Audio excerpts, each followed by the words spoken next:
another red carpet, another batch of outfits that made stylists everywhere question their life choices. Today we're diving into the biggest fashion fails of the year, the looks that made headlines for all the wrong reasons. Grab a snack, because the worst dress list is long. Let's start in Milan, the fashion capital that should have delivered perfection, but instead gave us some of the most confusing celebrity looks of 2025. Maya Hawke, though, kept it a little too safe. Brown knit, tailored shorts, sheer tights. It leaned more preppy classroom than Milan Fashion Week. It's neat and put together, sure, but don't you wish she had taken the look a step further? Felicity Jones also kept it understated with a navy satin shirt dress, bow-detailed heels, and a minimalist bag. Very sleek, very polished, but not exactly the kind of look that makes headlines.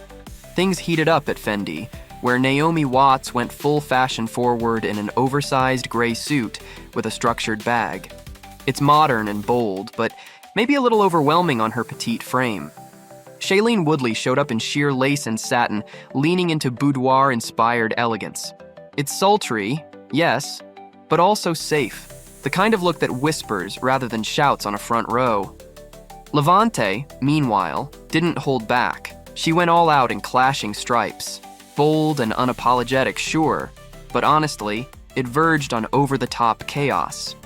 Ice Spice followed suit at Roberto Cavalli, going for a futuristic, fantasy-inspired look. It was bold, no doubt, but honestly, it felt more like a stage costume than something you'd expect on the front row. And if Milan made you cringe, Toronto said, wait, we can top that. Starting with Emily Blunt. Normally, she nails that effortless polish, but this time, not so much. The bandeau and lace top felt awkward, and those loose pinstripe trousers completely threw off the balance. You know when you mix two puzzle pieces that just don't fit? Exactly. Elizabeth Olsen followed. And listen, she's gorgeous. That's never in question. But her dress was a little too safe. Pretty? Sure. Elegant? Definitely. But it didn't bring that drama or edge we were hoping for. You know those outfits that make you go, wow? This wasn't one of them. Then came Kirsten Dunst, and oh boy. Her dress gave off strong tablecloth energy, and not the chic kind. The lace, the layers, the whole vibe just fell flat. With a little more structure, this could have been something. But instead, it just looked unfinished. Anya Taylor-Joy, on the other hand, went for a lot of drama. Maybe too much. The icy blue color was stunning, but that ribbon-covered skirt, it looked like a craft store project that ran out of glue. A cleaner silhouette would have taken her look from what's happening to wow. Catherine O'Hara, a legend no doubt, but her satin gown didn't do her any favors. The fabric wrinkled with every move, and the vine embroidery pushed it into luxury curtain territory. Sigourney Weaver also missed the mark. Her coat unfortunately gives total Firebug vibes. Chaotic red splashes on black with no balance. The bold pattern overwhelms the whole look, and paired with the simple base, it ends up feeling more random than runway ready. Charli XCX tried for lingerie chic, but it slipped a little too far into bedroom territory. The satin slip and lace trim weren't red carpet strong enough. That said, her confidence almost sold it. And maybe that's half the battle. Confidence, however, wasn't enough to save Emily Watson's look. This one was a full miss. The fit was awkward, the sleeves unflattering, and the shapeless silhouette didn't do her justice. And those chunky boots? They only added to the mismatch. Also, Juno Temple, Vanessa Bayer, and Kate Berlant all missed the mark in their own ways. From beachy casual to overly plain to chaotic animal print, their outfits lacked the polish and impact needed for a red carpet moment. Next up, America Ferrera. Her look had potential, but fell flat. The cropped blazer and satin skirt combo feels unfinished and mismatched. The proportions are awkward, and instead of chic minimalism, it leans a little too last-minute wardrobe experiment. Next up, the Gotham Awards, where minimalist fashion turned into maximum regret. Renate Reinsve in Louis Vuitton gave us a look that was striking, architectural, sleek, beautifully constructed. But that oversized bow in the back, combined with that vivid red, it pushed the whole thing into Christmas present territory. Not a total miss. And hey, with the holidays coming up, we can all appreciate a little festive flair. Then there was Amanda Seyfried, who kept her look sleek, but that coral ruffle felt completely random, like a sea creature had decided to tag along at the last second. It wasn't a disaster, just confusing. And sadly, this is where the looks start going downhill fast. Chloe Sevigny walked out in a lime green mini that looked like a costume someone forgot to deflate. We love Chloe for her bold choices, but this one had us worried about what was going on with her that night. Following that, Naomi Watts in Calvin Klein gave us another shapeless moment. The overinflated top made her look like she was wearing a lampshade, and the silhouette completely swallowed her frame. Safe to say, not her most flattering Calvin Klein moment.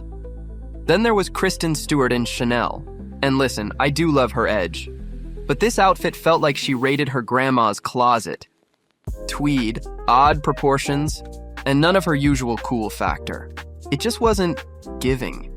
Now onto the Rock and Roll Hall of Fame, where edgy glam should have been easy. Yet somehow this red carpet delivered some of the year's biggest style fails. Let's start with Cyndi Lauper, because how could we not?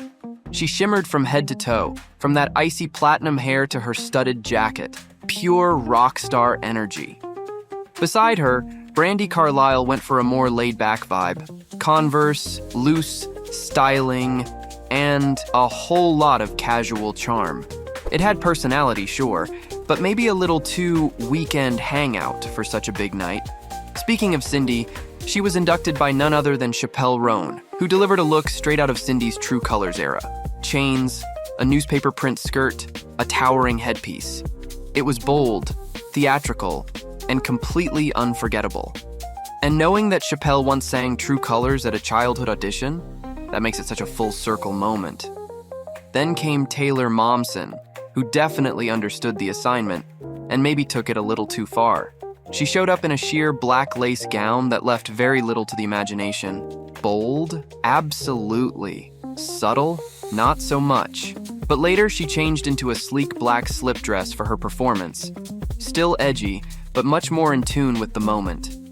It let her focus on the music instead of the fabric situation. And finally, billionaire weddings may be luxurious, but even unlimited budgets can't save everyone. Let's look at the worst guest looks from Jeff Bezos' wedding. Leonardo DiCaprio showed up like he thought this was a business lunch in Malibu. Dark blazer, beige polo, and, yep, a black baseball cap. If there's anything that I indulge myself on, it has to be jackets. Then came the Kardashian-Jenner crew, and they definitely didn't hold back. Kim and Khloe stepped out in curve-hugging dresses that brought maximum glam and drama. The looks were bold and attention-grabbing, but let's be real. For a wedding, we maybe expected something a bit more modest. Kylie and Kendall had their own sister-style moment. Kylie stunned in a golden lace gown that hugged every curve, rosé in hand like she was born for this Venetian fantasy. An iconic dress. Kendall, on the other hand, went for a more romantic, vintage-inspired look in a halter floral maxi dress. While the silhouette was gorgeous, the print gave a slight grandma's curtain energy. Not a total miss, but definitely a softer contrast to Kylie's glam. Stop.